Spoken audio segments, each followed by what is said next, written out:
പറ്റുള്ളൂ എന്നുള്ള. സ്വാഭാവികമായിട്ടും ഞാൻ ആളെ വെച്ചിട്ട് എടുക്കാൻ എന്റെ പിന്നെ എനിക്ക് വാടകയ്ക്ക് തന്ന സ്ഥാപനത്തിൽ എനിക്ക് കയറാനുള്ള റൈറ്റ് ഉണ്ട്. ഇതിൽ 40 ദിവസത്തോളം ട്രീറ്റ്മെൻറ്റ് സർട്ടിഫിക്കറ്റ്, വൂണ്ട് സർട്ടിഫിക്കറ്റ് ഇതെല്ലാം കോടതിയെ മറച്ചു വെച്ച് കോടതിയെ കബളിപ്പിച്ചു പോലീസ് എന്ന് തന്നെ പറയേണ്ടി വരും. വൃത്തിയില്ല എനിക്ക്. കാര്യം 3.5 മാസമായിട്ട് ഇവിടെ വന്ന് കയറി ഇറങ്ങണം. ഒരു മനുഷ്യനെന്ന് പറഞ്ഞാൽ ജീവിക്കാനുള്ള ആകെ ഒരു നിവൃത്തിയാണ്, അതില്ലാതാക്കിയിട്ടാണ് ഇപ്പൊ ഈ ചെയ്തുകൊണ്ടിരിക്കുന്നത്. ഞാൻ ഇതിൽ നീതി കിട്ടുന്നത് വരെ ഫൈറ്റ് ചെയ്യും. കാരണം എന്താണെന്ന് വെച്ചിട്ടുണ്ടെങ്കിൽ ഇതിൽ ഒരു കള്ളനെ പ്രൊട്ടക്ട് ചെയ്യാൻ വ്യക്തിക്ക് പൂട്ടിയിടാനുള്ള അധികാരമില്ല. ഒരു പൂട്ടി എന്തിന്റെ കാരണം കൊണ്ടായാലും പൂട്ടിയിടാനുള്ള അധികാരമില്ല. അത് ഞാൻ തെളിയിക്കാം. ഓക്കെ, ഞാനിപ്പോ എന്തായാലും ശരി, ഞാൻ പ്രൊട്ടക്ഷൻ ആവശ്യപ്പെട്ടിട്ടുണ്ട്, സാർ അത് തരില്ലെന്നും പറഞ്ഞിട്ടുണ്ട്. വേണ്ടിയിട്ട് രാഷ്ട്രീയ സംഘടന അതിന്റെ എന്താണ് അവൻ നടത്തുന്നത്, അഥവാ ന്യായമായിട്ട് ആ വ്യക്തി അവിടെ നടത്തിക്കൊണ്ടിരുന്ന എന്താ സംരംഭം എങ്ങനെയാണെങ്കിൽ എന്നെപ്പോലെ ഞാനൊരു രാഷ്ട്രീയ പാർട്ടിയുമായിട്ട് കമ്മിറ്റഡ് ആയിട്ടോ ഒന്നുമില്ലാത്ത വ്യക്തിയാണല്ലോ, നിങ്ങൾക്കൊക്കെ അറിയാം. അപ്പോൾ അങ്ങനെയുള്ളൊരു വ്യക്തികൾക്ക് ഏത് സാഹചര്യത്തിലും നിലനിൽക്കാൻ സാധിക്കില്ല. ഒരു പോലീസുകാരൻ വിചാരിച്ചിട്ടുണ്ടെങ്കിൽ ഏത് രീതിയിലും ഏതൊരു കേസും കൈകാര്യം ചെയ്യാൻ പറ്റും എന്നുള്ളത് ഞാൻ മനസ്സിലാക്കിയതാണ്. കാരണം എന്ന് പറഞ്ഞുള്ള വ്യക്തി DYSP സാറ് പറഞ്ഞു, അഥവാ SI ശ്രീനി എന്ന് പറഞ്ഞുള്ള വ്യക്തിനെ എൻ്റെ മുന്നിൽ വിളിച്ചു വരുത്തി നല്ല രീതിയിൽ ഫിറ്റാക്കി. അതിന് വലിയ തെളിവുണ്ട് നമ്മളെ കയ്യിൽ. കാര്യം എന്താ വെച്ചിട്ടുണ്ടെങ്കിൽ ഇപ്പോൾ SI last Sreeni police complaint അതോറിറ്റിയിൽ കൊടുത്ത മൊഴി എൻ്റെ കയ്യിൽ. എന്താ വെച്ചിട്ടുണ്ടെങ്കിൽ അതിൽ പ്രകോപിതനായിട്ട് ഇയാൾ സ്ഥലം മാറ്റം ആവശ്യപ്പെട്ട് കോട്ടയ്ക്ക് സ്റ്റേഷനിൽ അയാൾ DYSP അയാളോട് പറഞ്ഞ ഇത്രയാണ് എൻ്റെ മുന്നിൽ നിന്നുള്ള പറയുന്നത്. ഇത് ഒരുത്തൻ്റെ ജീവിതോപാധി നഷ്ടപ്പെടുത്തിയിട്ടാണോ നിന്നെ പോലുള്ള പോലീസുകാർ ഇതിലിടപെടേണ്ടത്? അയാൾ മാന്യമായിട്ടുള്ളൊരു നിലപാടെടുത്തത് ചെയ്തു കൊടുക്കുന്നുണ്ട്. അതിൻ്റെ ഭാഗമായിട്ടാണ് എന്താണെന്നറിയില്ല. സ്വാഭാവികമായിട്ടും പിന്നീട് നമ്മൾ ചെല്ലുമ്പോഴൊക്കെ DYSP സൈലൻ്റ് ആണ്, പറയാൻ പറ്റില്ല. ശേഷം ഇപ്പോൾ ലാസ്റ്റ് എന്താണെന്ന് വെച്ചിട്ടുണ്ടെങ്കിൽ ഞാൻ SP, കളക്ടർ ഇവർക്കൊക്കെ പരാതിയായിട്ട് മുമ്പേ പോയിക്കൊണ്ടിരിക്കുന്നുണ്ട്. ഇതിൽ നീതി ആവില്ല എന്ന് അന്ന് മുതലേ എനിക്ക് മനസ്സിലായതാണ്, ഉറപ്പാണ്. കാരണം എവിടെ ഇപ്പം നമ്മൾ ഇതേ സർക്കിളിൽ തന്നെ കളിച്ചുകൊണ്ടിരിക്കും. കാരണം എന്താ വെച്ചിട്ടുണ്ടെങ്കിൽ നമ്മൾ നാഷണലിൽ പോയാലും എവിടെ പോയാലും ഒരേ പോയിന്റിലാണ് അന്വേഷണത്തിൻ്റെ ഭാഗമായിട്ടുള്ള കാര്യങ്ങൾ വരിക. അതേ നാഷണലിൽ പോയാലും ശരി, അവർ കേസെടുത്തോ കാര്യങ്ങളൊക്കെ ഓക്കെ, അതിൻ്റെ പ്രൊസീജിയറൊക്കെ നടക്കേണ്ടതാണ്. നമ്മൾ പോലീസ് കംപ്ലയിൻറ്റ് അതോറിറ്റിയിൽ കൊടുത്തിട്ടുണ്ട്. അതിൻ്റെ ഭാഗമായിട്ട് ഈ പിന്നെ 3 SIമാർ. അപ്പോൾ എന്താണെന്ന് വെച്ചിട്ടുണ്ടെങ്കിൽ എനിക്ക് പറയാനുള്ള ഇതുമായി ബന്ധപ്പെട്ട് ഞാൻ എന്ത് തന്നെ എൻ്റെ മൊത്തം അത് പോയാലും കുഴപ്പമില്ല, ഞാൻ ഇതിൽ നീതി കിട്ടുന്നത് വരെ. ഇദ്ദേഹം നമ്മളെ കൂടെ എന്തായിരിക്കും എന്നൊരു ചോദ്യവും ഒക്കെ ഉണ്ട് സാധാരണത്തിൽ കഴിഞ്ഞ്. എന്താണ് ഇങ്ങനത്തെ ഒരു വീഡിയോസ് എന്ന്? യഥാർത്ഥത്തിൽ ഇദ്ദേഹം ഒരു സംരംഭകനായിരുന്നു. ഇദ്ദേഹവുമായി ബന്ധപ്പെട്ടുള്ള ഒരു വിഷയം ചർച്ച ചെയ്യുന്നതിന് വേണ്ടിയിട്ടും അതിനെക്കുറിച്ച് നിങ്ങളോട് സംസാരിക്കുന്നതിന് വേണ്ടിയിട്ടാണ് ഇന്ന് ഈ വീഡിയോ ചെയ്യുന്നത്. യഥാർത്ഥത്തിൽ ഇദ്ദേഹത്തിൻ്റെ ബിസിനസ് നടത്തിയിട്ടുണ്ടായിരുന്നത് ഒരു അനധികൃതമായ ബിൽഡിങ്ങിൽ ആയി അദ്ദേഹത്തിൻ്റെ ബിസിനസ് എന്നുള്ള വലിയ പ്രയാസകരമായ ഒരു അവസ്ഥ ഉണ്ടായി. യഥാർത്ഥത്തിൽ അതിലേക്ക് എത്തിപ്പെട്ടത് എങ്ങനെയാണെന്ന് ചോദിച്ചാൽ, സംരംഭക്കാവുമ്പോൾ അതിന് ലൈസൻസും കാര്യങ്ങളൊക്കെ എടുക്കേണ്ടി വരും. ആ സമയത്ത് ഇതുമായി ബന്ധപ്പെട്ടുകൊണ്ട് ഗവൺമെൻറ്റിലൊക്കെ ബന്ധപ്പെട്ട സമയത്ത് ലൈസൻസിന് പാസ്സാവാത്തൊരു സാഹചര്യം വന്നു. അതുകൊണ്ട് തന്നെ അതുമായി ബന്ധപ്പെട്ട് ഈ ബിൽഡിംഗ് ഓണറുമായി ബന്ധപ്പെട്ട സമയത്താണ് ബിൽഡിംഗ് ഓണർ ഇദ്ദേഹത്തെ പറ്റിക്കപ്പെടുകയായിരുന്നു എന്ന് അറിയാൻ കഴിഞ്ഞത്. അത് സംബന്ധിച്ച് അദ്ദേഹത്തോട് സംസാരിച്ച സമയത്ത് അദ്ദേഹം ഈ ബിൽഡിംഗ് ഓണർ ഈ മനുഷ്യനോട് തട്ടിക്കേറി സംസാരിച്ചു. അത്തരത്തിൽ ഒരുപാട് പ്രശ്നങ്ങൾ പിന്നീട് അവിടെ നടമാടി. അതിനുശേഷം പോലീസിൽ ഇതുമായി ബന്ധപ്പെട്ട് കംപ്ലയിൻറ്റ് ചെയ്തെങ്കിലും പോലീസിൻ്റെ അടുത്തു നിന്നും വ്യക്തമായൊരു നിലപാടോ അത്തരത്തിൽ ഇതിന് വ്യക്തമായൊരു ആക്ഷനോ എടുക്കുന്ന ഒരു സാഹചര്യം ഉണ്ടായില്ല എന്ന് തന്നെ പറയാം. മാത്രമല്ല, അവിടുത്തെ രാഷ്ട്രീയപരമായിട്ട് അവിടുത്തെ ലോക്കൽ സെക്രട്ടറി ഇദ്ദേഹത്തിന് അനുകൂലമായിട്ട്, അല്ലെങ്കിൽ ഇദ്ദേഹത്തിൻ്റെ അടുത്തായിരുന്നു നീതി എന്ന് അറിഞ്ഞിട്ട് പോലും പോലീസുമായി ഇടപെട്ടുകൊണ്ട് ഇന്നത്തെ സാധാരണ അവസ്ഥയിൽ എന്ത് തെറ്റ് ചെയ്താലും പലപ്പോഴും തെറ്റ് ചെയ്ത ആൾക്ക് അനുകൂലമായിട്ടാണ് രാഷ്ട്രീയ നടപടികൾ നിലവിൽ വരാറ്. അതുപോലെ തന്നെ ഇദ്ദേഹത്തിൻ്റെ പേരിലും എടുക്കപ്പെട്ടു. മാത്രമല്ല, ഇദ്ദേഹത്തിൻ്റെ പേരിൽ 27 ദിവസങ്ങൾക്ക് ശേഷം സ്ത്രീ പീഡന കേസ് പരാതി ആരോപിച്ചുകൊണ്ട് കേസ് തന്നെ ചാർജ് ചെയ്യപ്പെട്ടു. പോലീസിൻ്റെ സൈഡിൽ നിന്നും ഇത്തരത്തിൽ രാഷ്ട്രീയപരമായിട്ടൊക്കെ ഇദ്ദേഹം ഒരുപാട് വേട്ടയാടപ്പെട്ടു എന്ന് തന്നെ പറയാം. അത്തരത്തിൽ ഇതുമായി ബന്ധപ്പെട്ടുകൊണ്ട് തന്നെ ഞാൻ മുൻപേ ഒരു വീഡിയോസ് ഇദ്ദേഹത്തിൻ്റെ സാഹചര്യത്തെക്കുറിച്ചൊക്കെ ഒരു വീഡിയോ ചെയ്തിട്ടുണ്ടായിരുന്നു. ഇന്ന് നിലവിൽ കേരളത്തിൽ സംരംഭകർ അനുഭവിക്കുന്ന വലിയ വലിയ പ്രയാസങ്ങളാണ് ഇതെല്ലാം. പക്ഷേ ഇദ്ദേഹത്തിൻ്റെ ആ ഒരു സാഹചര്യം, ഏകദേശം 10-40 ലക്ഷം രൂപയുടെ അസറ്റ് ഇന്നും അദ്ദേഹത്തിൻ്റെ അനധികൃതമായ കെട്ടിടത്തിനുള്ളിൽ കിടക്കുകയാണ്. ആ ബിൽഡിങ് ലോക്ക് ചെയ്യപ്പെട്ട് ഇന്നും അതിന് ഒരു വ്യക്തമായ ഒരു അവസ്ഥയിലല്ലാത്തൊരു സാഹചര്യത്തിലാണുള്ളത്. ഏതായാലും എന്തായി ഇന്ന് അതിൻ്റെ സാഹചര്യം എന്ന് അറിയുന്നതിന് വേണ്ടിയിട്ടും ഇനിയും അതേക്കുറിച്ച് നിങ്ങളോട് എന്താണ് ഇനിയും ഒരു സംരംഭകന് ഈ ഒരു സാഹചര്യത്തിലൊക്കെ ഇത്തരത്തിൽ ഒരുപാട് സാഹചര്യങ്ങളിലൂടെയാണ് ഇന്നത്തെ സംരംഭകരെ കടന്നു പോകുന്നത്. ഈ കേസും കാര്യങ്ങളൊക്കെ അന്ന് ഞാൻ വ്യക്തമായിട്ടൊരു വീഡിയോസൊക്കെ ചെയ്തിട്ടുണ്ടായിരുന്നു. എന്താണ് ഇപ്പോൾ നിലവിലുള്ള സാഹചര്യം? നിലവിലെ സാഹചര്യം എന്ന് പറയുമ്പോൾ ഒരു മാറ്റമില്ല. പഴയ പോലെ തന്നെ പോലീസ് പിന്നെ പ്രതികളോട് കൂടെ ചേർന്നിട്ടുള്ള ഒത്തുകളി നടന്നുകൊണ്ടേയിരിക്കുകയാണ്. അത് കാരണം എന്താണെന്ന് വെച്ചിട്ടുണ്ടെങ്കിൽ നമ്മൾ അന്നേ പറയുന്നുണ്ട്, ഫെബ്രുവരി അഥവാ ഞാൻ സ്ഥലത്തില്ലാത്ത സാഹചര്യം നോക്കി പല സമയത്ത് ഇയാൾ അകത്ത് കയറിയിട്ടുണ്ടെന്നും ബിൽഡിംഗ് ഓണറും വേറെ കുറച്ച് പേരും അകത്ത് കയറിയിട്ടുണ്ടെന്നും സാധനങ്ങൾ നശിപ്പിക്കാനും അതല്ല അകത്തുള്ള CCTV ഓഫ് ആവാനും വേണ്ടിയിട്ട്. എനിക്ക് മൊബൈലിൽ കണക്ഷൻ ഉള്ളതാണ്. CCTV വർക്ക് ചെയ്യുന്നത് മൊബൈലിൽ കാണാൻ പറ്റും. ഉള്ളിലുള്ള എല്ലാ അതെ, അത് എനിക്ക് മനസ്സിലാവാതിരിക്കാനും വേണ്ടിയിട്ട് എൻ്റെ പേരിൽ കണക്ഷനുള്ള അഥവാ അതിൻ്റെ കറണ്ട് ബില്ല് ഞാൻ അടക്കം ബാധ്യസ്ഥനാണ്. കാരണം എന്താ വെച്ചിട്ടുണ്ടെങ്കിൽ 3 ഫേസ് LT4 എൻ്റെ പേരിൽ കണക്ഷൻ എടുത്തതാണ്. അപ്പോൾ അതിൻ്റെ കറണ്ട് ബില്ല് മറ്റുള്ള കാര്യങ്ങളെല്ലാം ഞാൻ അടക്കണ്ട. അതിൻ്റെ മെയിൻ സ്വിച്ച് അടക്കം എൻ്റെ ചിലവിൽ അവിടെ വെച്ചതാണ്. അപ്പോൾ അത് നിരന്തരം ഓഫാക്കുക, അങ്ങനെയുള്ള പ്രയാസങ്ങൾ. കാരണം CCTV ഓഫ് ആവണം. CCTV ഓഫ് ആയാലല്ലേ അവിടെ പ്രവർത്തനങ്ങളൊന്നും നമുക്ക് അറിയാതെ വെക്കാൻ പറ്റുള്ളൂ. അതിന് വേണ്ടിയിട്ടുള്ള പ്രവർത്തനങ്ങൾ നടത്തുന്നുണ്ട് എന്നൊക്കെ പറഞ്ഞിട്ട് ഞാൻ ഫെബ്രുവരി മാസം 22-ാം തീയതി അയാൾ 22-ാം തീയതി അടക്കം പല സമയങ്ങളിൽ 22-ാം തീയതിക്ക് വ്യക്തമായിട്ടുള്ള തെളിവുണ്ട്. പല പ്രാവശ്യം സ്റ്റേഷനിൽ കോട്ടക്കിൽ പരാതി കൊടുത്തിട്ടുണ്ട്. PRO വിമലിന് മുൻപാകെ നമ്മൾ ചെല്ലുമ്പോൾ നിരന്തരം അയാൾ അവഗണിച്ചു വിടുക, ആ ഒരു രീതിയിലായിരുന്നു. അതിൻ്റെ ഭാഗമായിട്ട് അവിടെ നിന്നൊരു സംസാരം ഉണ്ടാകുന്ന രീതിയിലുള്ള വീഡിയോസ് കാര്യം. ഇപ്പോൾ എന്താണെന്ന് വെച്ചിട്ടുണ്ടെങ്കിൽ കോട്ടക്കൽ സ്റ്റേഷൻ പരിധിയിലുള്ള കാര്യമായതുകൊണ്ട് തന്നെ ഈ വിമൽ എന്നുള്ള പോലീസുകാരന് ഒരു ഭാഗം മാത്രം നിന്ന് സംസാരിച്ചുകൊണ്ടിരിക്കുമ്പോൾ അവസാനം പിന്നെ ഈ സംഭവങ്ങൾ അഥവാ ലാസ്റ്റ് ഉണ്ടായ ഇൻസിഡൻ്റൊക്കെ കാര്യങ്ങളൊക്കെ സംഭവിക്കുന്ന സമയത്ത് മെയ് 12-ാം തീയതി, മെയ് 11-ാം തീയതി അതിനു മുമ്പ് പല പ്രാവശ്യം വിമലിനെ സമീപിച്ച് ഞാൻ പരാതി ഉന്നയിക്കുന്നുണ്ട്. CI കാര്യങ്ങളൊന്നും ഇത് അറിയുന്നില്ല. കോട്ടക്കൽ അന്നത്തെ CI അശ്വത് സാറോ മറ്റുള്ളതൊന്നും ഇവർ കാര്യങ്ങളൊന്നും അറിയണില്ല. കാര്യം ഇയാൾ ഒതുക്കി തീർക്കും. അങ്ങനെ 11-ാം തീയതി ഞാൻ പോയപ്പോൾ എൻ്റെ അടുത്ത് വ്യക്തമായിട്ട് CI നമ്മുടെ നാട്ടിലാണോ ഇങ്ങനെയുള്ള സംഭവങ്ങൾ നടക്കണമെന്ന് ചോദിച്ചിട്ട് നമ്മളോട് മാന്യമായിട്ടുള്ള രീതിയിൽ സംസാരിക്കുന്നുണ്ട്. നിങ്ങളൊരു കാര്യം ചെയ്യൂ, പിറ്റേ ദിവസം 12-ാം തീയതി രാവിലെ വരുമെന്നും പറഞ്ഞിട്ട് നമ്മൾ അയാളെയും വിളിച്ചു. എൻ്റെ മുന്നിൽ തന്നെ വിളിച്ച് അറിയിച്ച് നിങ്ങൾ വരണം എന്ന് പറഞ്ഞിട്ട് ഞാൻ 12-ാം തീയതി അഥവാ ഉദ്ദേശിച്ചത് എന്താണെന്ന് വെച്ചിട്ടുണ്ടെങ്കിൽ അവിടെ ആ സംരംഭം തുടർന്ന് കൊണ്ടുപോകാൻ പറ്റില്ല.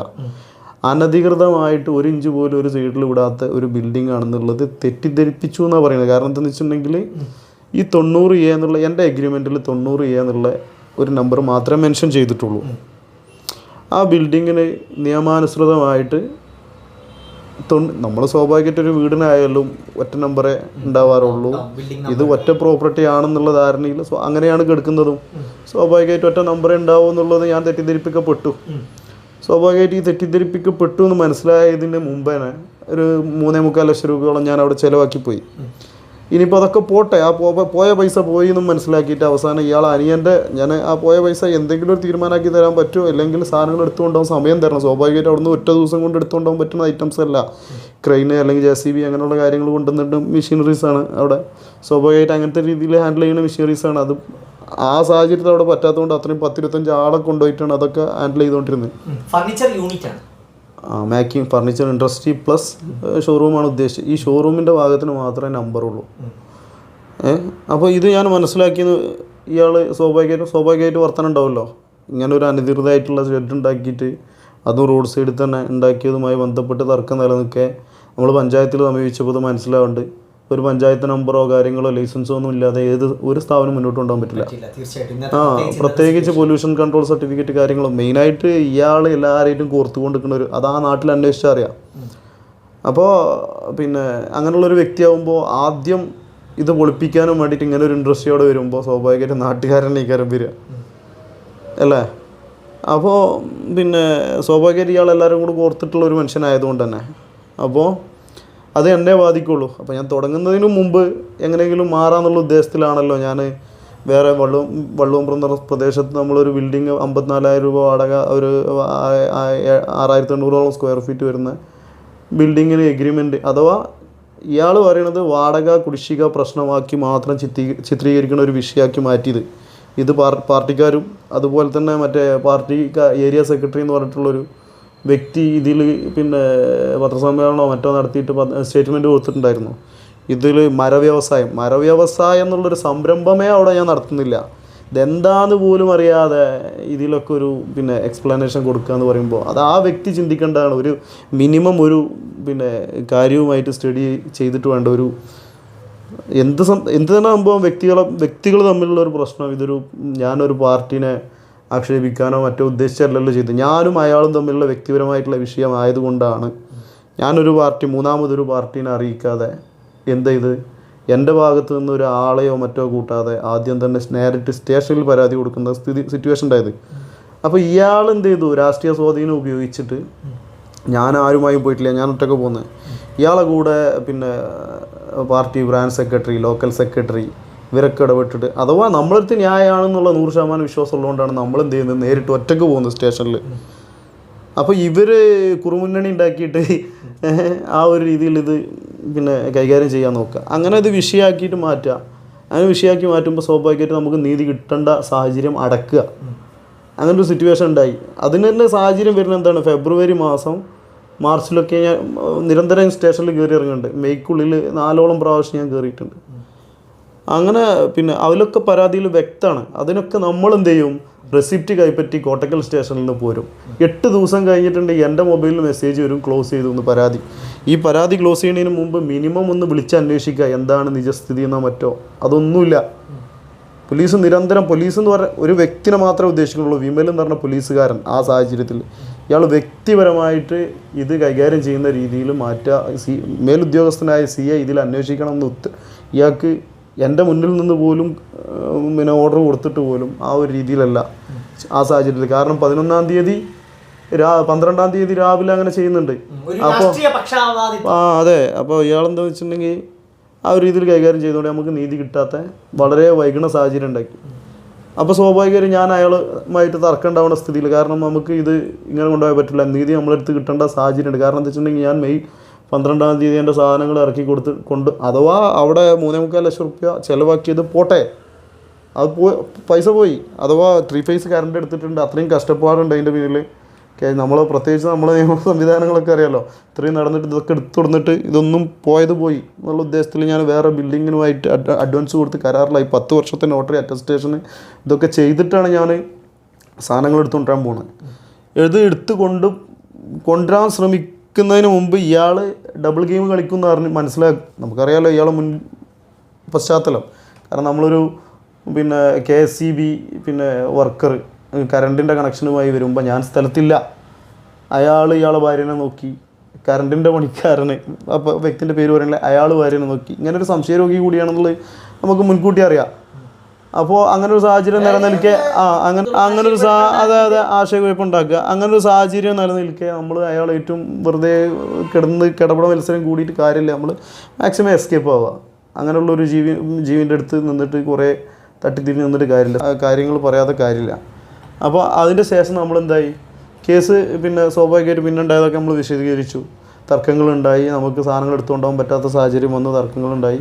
അതുമായി ബന്ധപ്പെട്ട് കൈയുടെ എല്ലുപൊട്ടലും അതുപോലെ അതിൻ്റെ ശേഷം സാഹചര്യത്തിന് യാഥാർത്ഥ്യം മനസ്സിലാക്കി നമുക്ക് അനുകൂലമായിട്ട് FIR വരികയും, പക്ഷേ FIRൽ ന്യായമായിട്ട് മാസ്റ്റർ തയ്യാറാക്കേണ്ട പോലീസ് ഒത്തുകളിച്ച് ഞാൻ SP-ക്ക് കംപ്ലയിൻറ്റ് കൊടുത്ത് 12-ാമത്തെ ദിവസമാണ് രണ്ടാമത് മാസ്റ്റർ രേഖാമൂലം തയ്യാറാക്കണം. അതും ആദ്യം എന്നെ കൂട്ടാതെ മാസ്റ്റർ തയ്യാറാക്കാൻ പോയ പോലീസ്.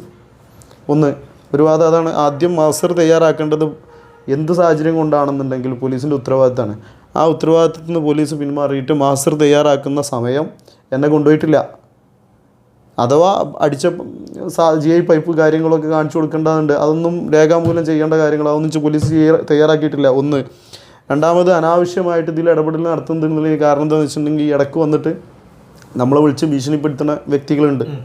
അതൊക്കെ നിലനിൽക്കെ നമ്മൾ പരാതിയായിട്ട് പറയേണ്ടത് ഇതൊന്നും രേഖാമൂലം കയറ്റുന്നില്ല. മൂന്നാമത് നമ്മളിത് നിയമപരമായിട്ട് മുന്നോട്ട് പോകും. അഥവാ ഇതിൽ 40 ദിവസത്തോളം ട്രീറ്റ്മെൻറ്റ് സർട്ടിഫിക്കറ്റ്, വൂണ്ട് സർട്ടിഫിക്കറ്റ് ഇതെല്ലാം കോടതിയെ മറച്ചു വെച്ച് കോടതിയെ കബളിപ്പിച്ചു പോലീസ് എന്ന് തന്നെ പറയേണ്ടി വരും. കാരണം എന്താ വെച്ചിട്ടുണ്ടെങ്കിൽ കോടതിയിൽ ഞാൻ ഇത് മഞ്ചേരി മെഡിക്കൽ കോളേജിൽ ലൈബ്രറിയിൽ തപ്പിത്തെരഞ്ഞ് പോയിട്ട് വൂണ്ട് സർട്ടിഫിക്കറ്റും ട്രീറ്റ്മെൻറ്റ് സർട്ടിഫിക്കറ്റും എൻ്റെ കൈവശം എത്തി എന്ന് മനസ്സിലാക്കിയ പോലീസ് 40-ാം ദിവസം അഥവാ അതുവരെ 323 മാത്രം ആഡ് ചെയ്ത് മുന്നോട്ട് പോവുകയാണ് പോലീസ് ചെയ്യുന്നത്. സെക്ഷൻ 326 ആഡ് ചെയ്യേണ്ട നീതിപരമായിട്ടുള്ള കാര്യത്തിൽ അത് ചെയ്യാതെ അതിന് ഒറ്റ ആളാണ് കാരണം. ഈ വിമൽ എന്ന് പറഞ്ഞ പോലീസുകാരനാണെന്ന് എനിക്ക് ഉറപ്പാണ്. കാരണം പിന്നീട് എനിക്ക് മനസ്സിലാക്കാൻ പറ്റി. അതുവരെ അതിൽ വ്യക്തതയില്ല, സംശയങ്ങളേ ഉള്ളൂ. കാരണം ഞാൻ അന്ന് 12-ാം തീയതി ഈ വിമൽ എന്ന PRO പോലീസുകാരനുമായിട്ട് സ്റ്റേഷനകത്തുനിന്ന് സംസാരമാവുന്നുണ്ട്. അതിൻ്റെ വീഡിയോസൊക്കെ വ്യക്തമാണ്. അതിൽ അയാൾ വ്യക്തമായിട്ട് പറയുന്നുണ്ട് എനിക്ക് ഇവിടുന്ന് നീതി കിട്ടൂല എന്നുള്ള രീതിയിലുള്ള സംസാരം. അതിന് തന്നെ വ്യക്തമാണ്, വീഡിയോ കാണിച്ചെന്നല്ലോ. അപ്പോൾ അങ്ങനെയൊക്കെ സംഭവങ്ങളുണ്ട്. അങ്ങനെ ഞാൻ എന്താണെന്ന് വെച്ചിട്ടുണ്ടെങ്കിൽ ഇതുമായി ബന്ധപ്പെട്ട് മുന്നോട്ട് പോകുമെന്ന് മനസ്സിലാക്കിയപ്പോൾ പോലീസിൻ്റെ ഭാഗത്തുനിന്ന്, പോലീസ് എന്ന് പറഞ്ഞാൽ ഈ വ്യക്തി അത്ര തന്നെ പറയാനുള്ളൂ, ഈ വ്യക്തിയും കുറുമുന്നണി ഇവർക്ക് അനുകൂലമായിട്ട് 40 ദിവസത്തോളം FIR ആഡ് ചെയ്യാനോ മറ്റതോ 326 ആഡ് ചെയ്യാൻ ശ്രമിച്ചില്ല. എൻ്റെ കയ്യിൽ വൂണ്ട് സർട്ടിഫിക്കറ്റ് അഥവാ എൻ്റെ കയ്യിൽ കിട്ടുന്നതിൻ്റെ ദിവസങ്ങളോളം മുമ്പ് പോലീസിൻ്റെ കയ്യിൽ ഇത് കിട്ടിയിട്ടുണ്ട്. അഥവാ 10 ദിവസത്തിന് ശേഷം മഞ്ചേരി മെഡിക്കൽ കോളേജിൽ നിന്നും SI ശ്രീനി അന്നുണ്ടായിരുന്ന ശ്രീനി എന്ന് പറഞ്ഞ പോലീസുകാരൻ ഇത് വാങ്ങിക്കൊണ്ടുപോയിട്ടുണ്ട്. അത് കൈപ്പറ്റി സീല് അടിച്ചു കൊടുത്തിട്ടുണ്ട്. ശ്രീനി ഒപ്പിട്ട് കൊടുത്തിട്ടുണ്ട്, SI ശ്രീനി എന്ന് പറഞ്ഞുള്ള ആൾ. ഇതൊക്കെ അതിൻ്റെയും വീണ്ടും 10-20 ദിവസത്തിന് ശേഷമാണ് 326 ആഡ് ചെയ്യുന്നത്. അതിൽ നിന്ന് തന്നെ പോലീസിൻ്റെ വ്യക്തമായിട്ടുള്ള ഉദ്ദേശം മനസ്സിലാക്കുക. അതന്നെ കോടതിയിൽ 3 പ്രാവശ്യത്തോളം ജാമ്യത്തിന് ഈ പ്രതികൾ പോയിട്ട് കോടതിക്ക് സംശയം തോന്നിയിട്ട് കോടതി ചോദിക്കുകയാണ് എന്തുകൊണ്ട് ഇതിൽ 326 ആഡ് ചെയ്തില്ല എങ്കിൽ ഇതിലെന്തോ ഒരു വ്യക്തതക്കുറവ് കോടതിക്ക് മനസ്സിലാക്കിയത് കൊണ്ടാവണം കോടതി ചോദിച്ചിട്ടുണ്ടാവേണ്ടത്. അങ്ങനെ ഞാൻ സ്വാഭാവികമായിട്ടും നിയമപരമായിട്ട് ഇതിൻ്റെ കയ്യിൽ കൈവശം കിട്ടി. സ്വാഭാവികമായിട്ടും ഞാനൊരു വക്കീലിനെയും ഏൽപ്പിച്ചു. വക്കീൽ ഹാജരാവുമെന്ന് മനസ്സിലാക്കിയപ്പോൾ പോലും പിൻവലിഞ്ഞു. ഇല്ലെങ്കിൽ ആ പോയിന്റിൽ സ്വാഭാവികമായിട്ടും പോലീസിന് ഇത് മനസ്സിലാക്കിയല്ലോ. പോലീസിന് നിയമപരമായിട്ട് സ്വാഭാവികമായിട്ട് അറസ്റ്റ് ചെയ്യാനുള്ള കാര്യങ്ങളൊക്കെ മുന്നോട്ട് കൊണ്ടുപോകുമായിരുന്നു. അതൊന്നും ചെയ്തില്ല. ചെയ്യാതെ പോലീസ് ഇവർക്ക് വേണ്ടിയിട്ട് അനുകൂലമായിട്ട് തന്നെ നിന്നും തന്നെ മനസ്സിലാക്കേണ്ടത് പ്രതികൾക്ക് അനുകൂലമായിട്ട്. കാരണം ഇത്രയും ഒഫൻസ് കമ്മിറ്റഡ് ആയെന്ന് മനസ്സിലാക്കി കഴിഞ്ഞിട്ടുണ്ടെങ്കിൽ സ്വാഭാവികമായിട്ട് അറസ്റ്റ് ചെയ്യണ്ടേ. എന്നിട്ട് ഇവർക്ക് ഹൈക്കോടതി പോകാനുള്ള സാവകാശം കൊടുക്കുക, അവിടുന്ന് ജാമ്യം കിട്ടാനുള്ള സാവകാശം കൊടുക്കുക. ഇതൊക്കെ ചെയ്തിട്ട് 45-50 ദിവസത്തിന് ശേഷമാണ് ഇവർക്ക് ജാമ്യം കിട്ടുന്നത്. അത്രയും ദിവസത്തോളം ഇവർ കളിപ്പിച്ചു. ആ സമയത്തൊക്കെ എൻ്റെ കയ്യിൽ കള്ളക്കേസാണെന്നുള്ള എനിക്ക് വ്യക്തത ഉണ്ട്. അതുകൊണ്ട് തന്നെ ഞാൻ ആ സമയങ്ങളിലൊക്കെ കോട്ടക്കൽ സ്റ്റേഷനുമായിട്ടും മലപ്പുറം SP ഓഫീസുമായിട്ടും ഒക്കെ ബന്ധപ്പെട്ടിട്ടുണ്ടായിരുന്നു. എൻ്റെ പേരിൽ 354 അഥവാ വ്യാജ പീഡനം വരെ ആരോപിച്ചിട്ടുള്ള പരാതി നിലനിൽക്കെ ഞാൻ ഇതൊക്കെ ചെയ്തുകൊണ്ടിരിക്കുന്നുണ്ട്. എനിക്കറിയാം പോലീസ് എന്നെ അറസ്റ്റ് ചെയ്യാൻ പറ്റില്ല. കാരണം എന്താ വെച്ചാൽ അറസ്റ്റ് ചെയ്തിട്ടുണ്ടെങ്കിൽ ഭാവിയിൽ ഒൽക്കുക പണി കിട്ടും എന്നുള്ള തോന്നലുണ്ട്.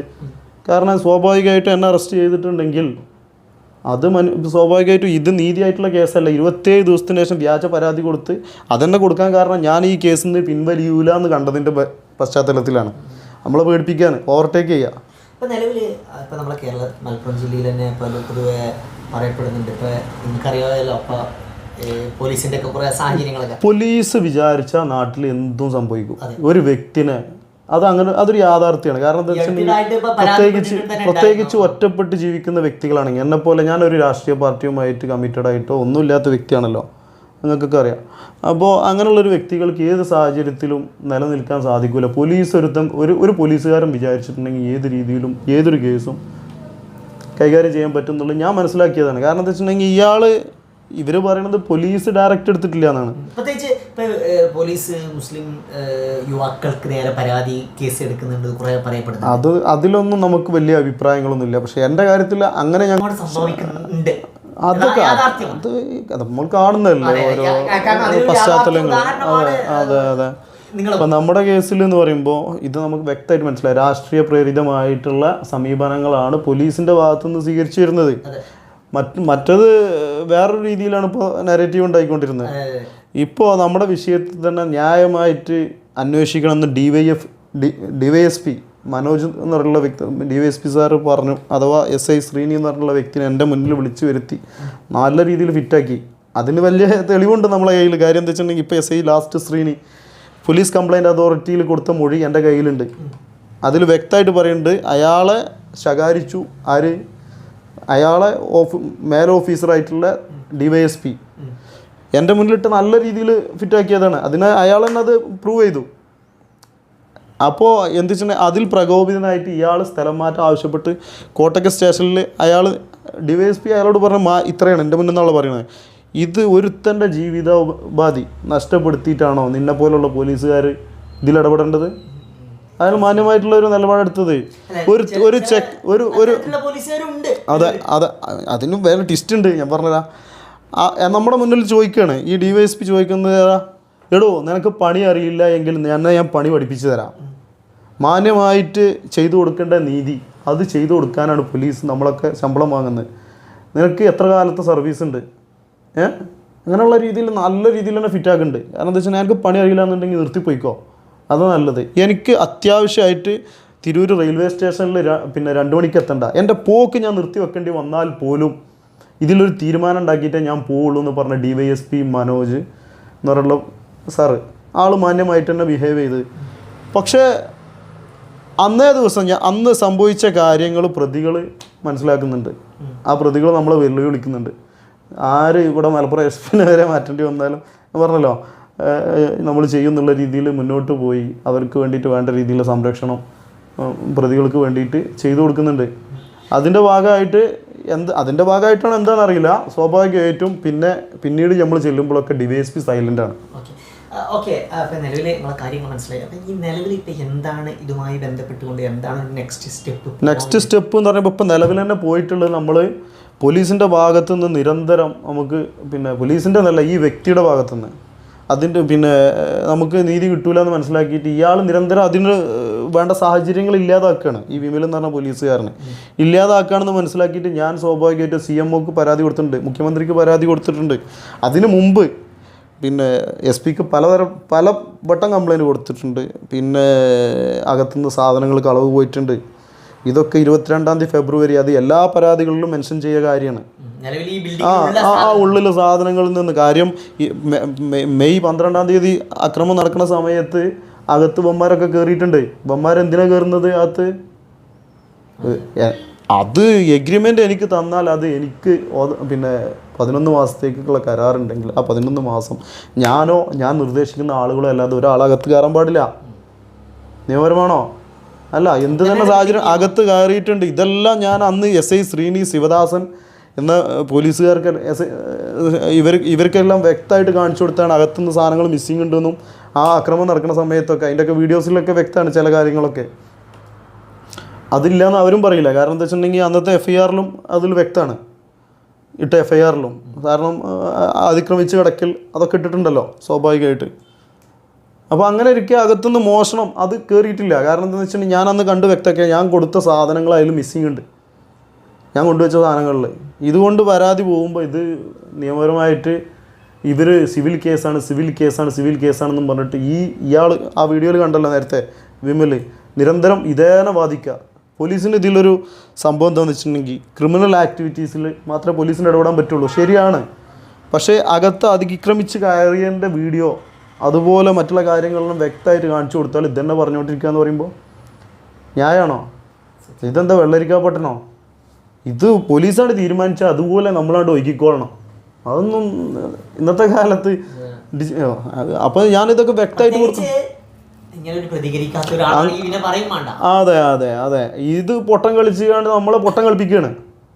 ഇതിൽ നമ്മളെന്താണെന്ന് വെച്ചിട്ടുണ്ടെങ്കിൽ അതിൻ്റെ ശേഷം നമ്മൾ കേസിൽ നിന്ന് പിന്മാറില്ലാണ്ടപ്പോൾ പല രീതിയിലുള്ള നമ്മളെ സമീപിച്ചിട്ടുണ്ട്. അതൊന്നും നമ്മളിപ്പോൾ വേറെ നമുക്ക് താല്പര്യമുള്ള വ്യക്തികളായതുകൊണ്ടൊന്നും പുറത്ത് പറയാൻ പറ്റില്ല. ശേഷം ഇപ്പോൾ ലാസ്റ്റ് എന്താണെന്ന് വെച്ചിട്ടുണ്ടെങ്കിൽ ഞാൻ SP, കളക്ടർ ഇവർക്കൊക്കെ പരാതിയായിട്ട് മുമ്പേ പോയിക്കൊണ്ടിരിക്കുന്നുണ്ട്. ഇതിൽ നീതി ആവില്ല എന്ന് അന്ന് മുതലേ എനിക്ക് മനസ്സിലായതാണ്. പക്ഷെ നമ്മൾ ചെയ്യാനുള്ള കാര്യങ്ങൾ നമ്മൾ ചെയ്തുകൊണ്ടിരിക്കണം. ഇനിയാലും സാധാരണക്കാരന് നീതി കിട്ടേണ്ടത് പോലീസിൻ്റെ അടുത്തു നിന്നാണെന്നുണ്ടെങ്കിൽ അത് കിട്ടാതിരിക്കാനുള്ള എല്ലാ കാര്യങ്ങളും അവർ ചെയ്യും. കാര്യം അവരെ അസോസിയേഷൻ്റെ കാര്യങ്ങളും എല്ലാം അത്രയും സ്ട്രോങ് ആണ് നമ്മുടെ നാട്ടിൽ നിലവിൽ. നമുക്കറിയാമല്ലോ ശ്രീജിത്തിൻ്റെ കാര്യങ്ങളൊക്കെ. അപ്പോൾ എന്താണെന്ന് വെച്ചിട്ടുണ്ടെങ്കിൽ ഈ ഒരു സിറ്റുവേഷനിൽ പറയാനാണെന്നുണ്ടെങ്കിൽ ഞാൻ പോയ മാർഗ്ഗങ്ങൾ ഞാൻ മുഖ്യമന്ത്രിക്ക് പരാതി കൊടുത്തു. അതുപോലെ തന്നെ SP ഞാൻ പറഞ്ഞല്ലോ കളക്ടർ ഈ രീതിയിലൊക്കെ ആദ്യം തന്നെ ചെയ്തിട്ടുണ്ട്. പിന്നെ നമ്മൾ കേന്ദ്ര മനുഷ്യാവകാശ കമ്മീഷന് പരാതി കൊടുക്കുന്നുണ്ട്. അതിൽ അവർ കേസെടുത്തു എന്നാണ് എനിക്ക് കിട്ടിയ അറിവ്.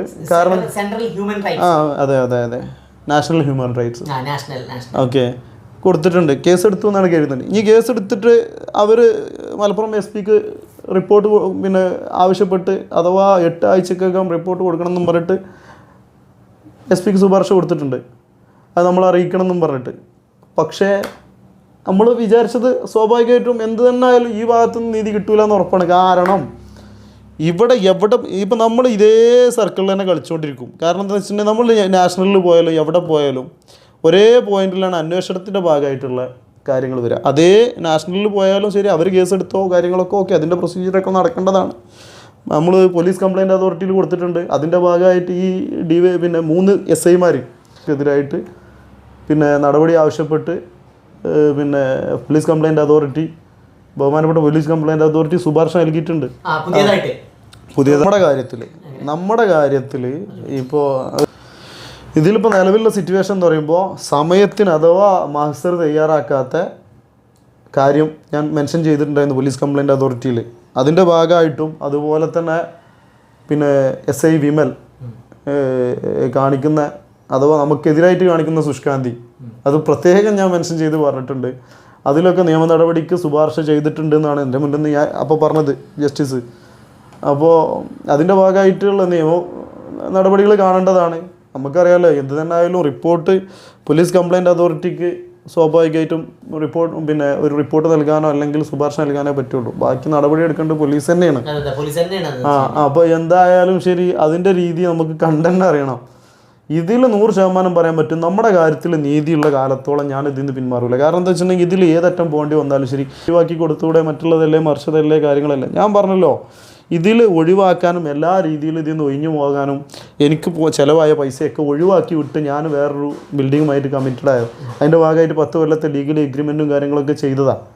അന്ന് അതിന് സമ്മതിക്കാതെ ഇയാൾ നിരന്തരം നിസ്സാര ഒരു വാടക എന്നും പറഞ്ഞിട്ട് അഥവാ 3.25 ലക്ഷം റുപ്യ അവിടെ ചിലവാക്കി 40-40 ലക്ഷം റുപ്യോളം ടോട്ടൽ പ്രൊജക്ട് കാര്യങ്ങളൊക്കെ അവിടെ നിക്ഷേപിച്ച് വെച്ചൊരു ആള് ഒരു ദിവസം പോലും വർക്കറെ കൊണ്ട് പ്രവർത്തിപ്പിക്കാൻ പറ്റാത്ത സാഹചര്യം എന്തുകൊണ്ടുണ്ടായി എന്നുള്ളത് ഒരു നാറികളും ശ്രദ്ധിക്കണില്ല, അല്ലേ, ചിന്തിച്ചു നോക്കണില്ല. കാരണം എന്താ വെച്ചിട്ടുണ്ടെങ്കിൽ 3-ാമത്തെ ദിവസം മുതൽ അഥവാ കറണ്ട് കിട്ടിയ 3-ാമത്തെ ദിവസം മുതൽ ഇയാൾ വന്ന് നിരന്തരം പ്രശ്നം ഉണ്ടാക്കുന്നതിൻ്റെ വീഡിയോസ് കാര്യങ്ങളെല്ലാം നമ്മൾ കാണിച്ചു കൊടുക്കുന്നുണ്ട്. അതുമായി ബന്ധപ്പെട്ട് ഏത് ബോധമില്ലാത്തവനും മനസ്സിലാക്കാൻ പറ്റും ഇതിൻ്റെ സാഹചര്യം എന്താണെന്ന്. അപ്പോഴും ഇത് സിവിൽ കേസാണ് പറഞ്ഞിട്ട് തള്ളിക്കൊണ്ടിരിക്കുക. ഈ സിവിൽ കേസുമായി ബന്ധപ്പെട്ട് നമ്മൾ പോകുന്നതിൽ ബുദ്ധിമുട്ടുണ്ടായിട്ടല്ല, പക്ഷേ പോലീസ് കൊടുക്കുന്ന റിപ്പോർട്ട് കാര്യങ്ങൾ നീതി ആദ്യം ലഭിക്കേണ്ട നമുക്കിതിൽ നഷ്ടപരിഹാര കാര്യങ്ങളോ അല്ലല്ലോ നമ്മൾ ചോദിക്കണത്.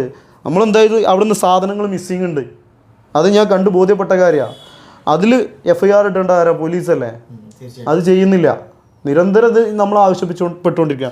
ഇപ്പോൾ എന്താ ഞാൻ ആവശ്യപ്പെടുന്നതാണ് എന്താ വെച്ചിട്ടുണ്ടെങ്കിൽ അകത്തുനിന്ന് സാധനങ്ങൾ മിസ്സിങ് ഉണ്ട്. അത് പുതിയൊരു ആരോപണമല്ല. ഫെബ്രുവരി 22-ാം തീയതി അടക്കം ഡേറ്റ് മെൻഷൻ ചെയ്തിട്ട് പല പ്രാവശ്യം കോട്ടക്കൽ സ്റ്റേഷനിൽ കൊടുത്ത പരാതിയിൽ വ്യക്തമാണ്. ഒന്ന്.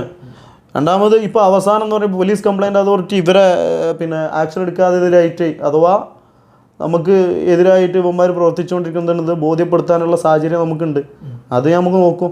പിന്നെ പുറമെ ഇവർ എന്ത് തന്നെ ആയാലും റിപ്പോർട്ട് മനുഷ്യാവകാശ കമ്മീഷനായാലും ശരി, എനിക്കായാലും CMO കൊടുക്കുന്ന പരാതിക്കായാലും റിപ്പോർട്ട് തിരിച്ചു വരുന്നത് ഇത് സിവിൽ പരമായിട്ടുള്ള തർക്കമാണെന്നുള്ള രീതിയിൽ മാത്രം മെൻഷൻ ചെയ്താൽ അതിൽ നിന്ന് തന്നെ മനസ്സിലാക്കുക ഈ DYSPനെ മറ്റുള്ള രീതിയിൽ മെൻഷൻ ചെയ്തിട്ടുണ്ട്.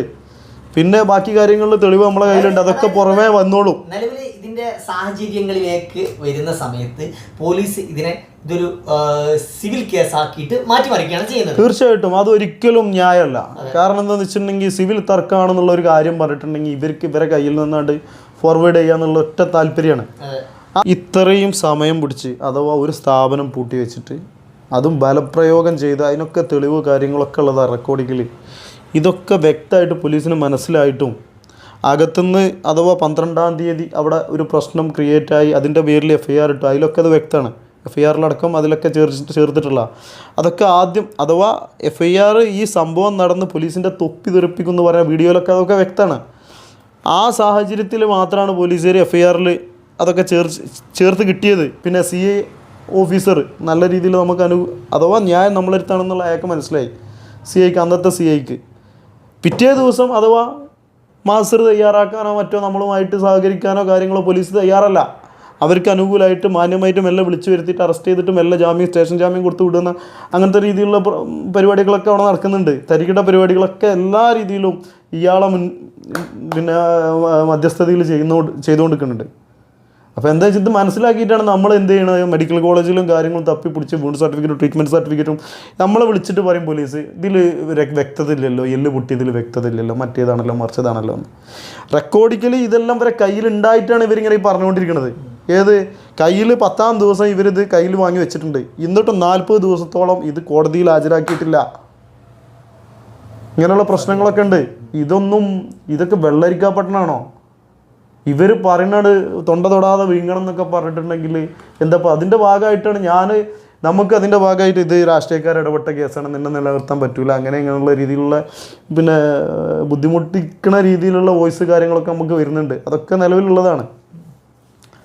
അപ്പോൾ എന്താണെന്ന് വെച്ചിട്ടുണ്ടെങ്കിൽ എനിക്ക് പറയാനുള്ള ഇതുമായി ബന്ധപ്പെട്ട് ഞാൻ എന്ത് തന്നെ എൻ്റെ മൊത്തം അത് പോയാലും കുഴപ്പമില്ല, ഞാൻ ഇതിൽ നീതി കിട്ടുന്നത് വരെ ഫൈറ്റ് ചെയ്യും. കാരണം എന്താണെന്ന് വെച്ചിട്ടുണ്ടെങ്കിൽ ഇതിൽ ഒരു കള്ളനെ പ്രൊട്ടക്റ്റ് ചെയ്യാനും വേണ്ടിയിട്ട് രാഷ്ട്രീയ സംഘടന അതിൻ്റെ എന്താണ് അവൻ നടത്തുന്നത്, അഥവാ ന്യായമായിട്ട് ആ വ്യക്തി അവിടെ നടത്തിക്കൊണ്ടിരുന്ന എന്താ സംരംഭം എന്തായിരുന്നു എന്ന് പോലും അറിയാതെ അതിന് വന്നിട്ട് സ്റ്റേറ്റ്മെൻറ്റ് കൊടുക്കുക. ഇവരൊക്കെ മനസ്സിലാക്കേണ്ടത് എന്താണെന്ന് പറയാം, ഒരു സംരംഭകന് ഒരുപാട് വിഷമതകളും കാര്യങ്ങളും മനസ്സിലാക്കിയിട്ടാണ് ഇന്നത്തെ കാലത്ത് മുന്നോട്ട് പോയിക്കൊണ്ടിരിക്കുന്നത്. നാട്ടിലൊരു സംരംഭം തുടങ്ങണത് തന്നെ നാട്ടിൽ മുന്നോട്ട് പോകണം, ജീവിക്കണം, മാന്യമായിട്ട് ജീവിക്കണം എന്നുള്ളൊരു ആഗ്രഹം കൊണ്ട് മാത്രമാണ്. അല്ലാതെ അപ്പന്മാരെയൊന്നും കണ്ടിട്ടോ പേടിച്ചിട്ടോ പിന്നെ എന്തെങ്കിലും കിട്ടണമെന്നോ ഉദ്ദേശിച്ചിട്ടോ ഒന്നല്ലല്ലോ. അവർക്ക് പോലും പ്രോത്സാഹിപ്പിക്കുന്നതിന് പകരം നിരന്തരം ക്രൂശിക്കണ നിലപാട് നിൽക്കാൻ ഇന്നത്തെ കാലത്ത് സ്വാഭാവികമായിട്ടും അത്രയും റവന്യൂ പിന്നെ എന്താ പറയുക പിന്നെ സാമ്പത്തിക സ്ഥിതിയിൽ കേരളം വളരെ മോശമായിട്ട് പോയിക്കൊണ്ടിരിക്കുക അല്ലേ. ദിവസം 136 കോടി 137 കോടി കടമെടുത്തുകൊണ്ടിരിക്കുക. അതിൻ്റെ ഇടയിൽ ചെറുകിട സംരംഭകരെ തൊലക്കണ ഈ തരം പരിപാടികൾക്ക് പ്രോത്സാഹിപ്പിക്കുന്ന രീതിയിൽ സർക്കാർ സംവിധാനങ്ങൾ കൂട്ടുന്നുണ്ടെങ്കിൽ ഇവർക്കൊക്കെ എന്നാ ശമ്പളം കിട്ടുക കാര്യങ്ങളൊക്കെ കറക്റ്റ് പോകണമെന്നുണ്ടെങ്കിൽ ഇത് എന്ത് നാടാ? തീർച്ചയായിട്ടും. ഇപ്പം നിലവിൽ നമ്മളെ കേരളത്തിലെ ഇത്തരം സാഹചര്യങ്ങൾ ഒരുപാട് നടന്നുകൊണ്ടിരിക്കുന്നുണ്ട്. ഇപ്പം നിലവിൽ അതിനൊരു ഇരയായിട്ട് തന്നെയാണ് നമ്മൾ ഇദ്ദേഹത്തെ കാണേണ്ടത്.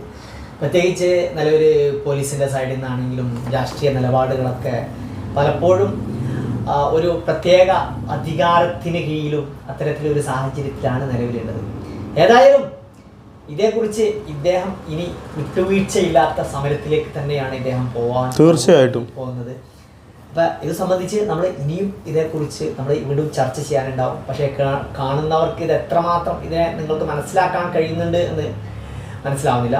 ഏതായാലും നിങ്ങളെ വിലപ്പെട്ട അഭിപ്രായങ്ങളൊക്കെ കമൻറ്റ് ചെയ്യ മറ്റൊരു വീഡിയോസുമായി